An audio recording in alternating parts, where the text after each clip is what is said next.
ajili ya kuja kuijibu misala hii. Karibu baba yetu, na Mungu akubariki. Tumsikilize.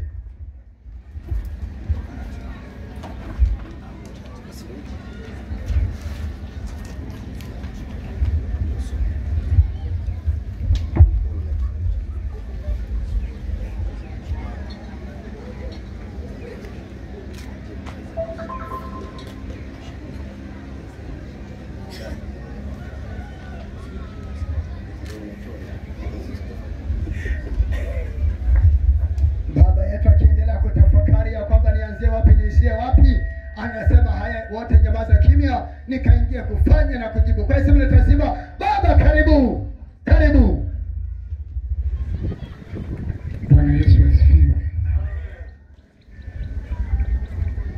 Cha kwanza kabisa niseme kwenye neno la Mungu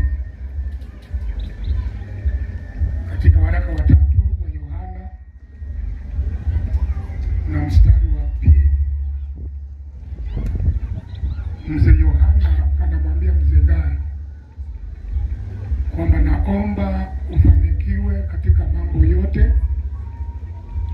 halafu kuwa na afya kama ifanikiwavyo.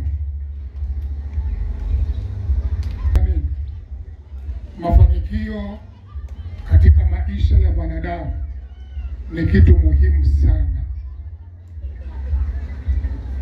Mara nyingi pale kwangu wanawaambia kufanikiwa kimwili, mafanikio ya kimwili yana mchango mkubwa katika maisha ya kiroho, katika maisha ya kihuduma. Kwa mfano kama kwaya,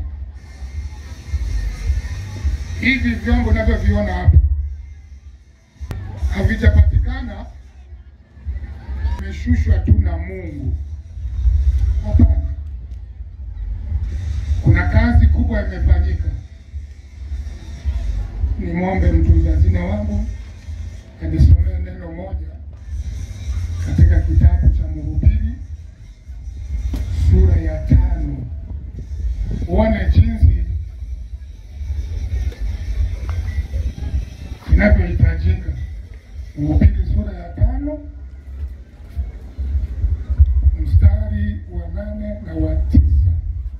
Anasema, ujapokuwa unaona maskini kuonewa na hukumu na haki kuondolewa kwa jeuri katika jimbo hapa imeandikwa jimbo, labda alikosea neti, katika jambo ulisawajabie jambo hilo, kwa sababu aliye juu kuliko walio juu huangalia, tena wako walio juu kupita hao.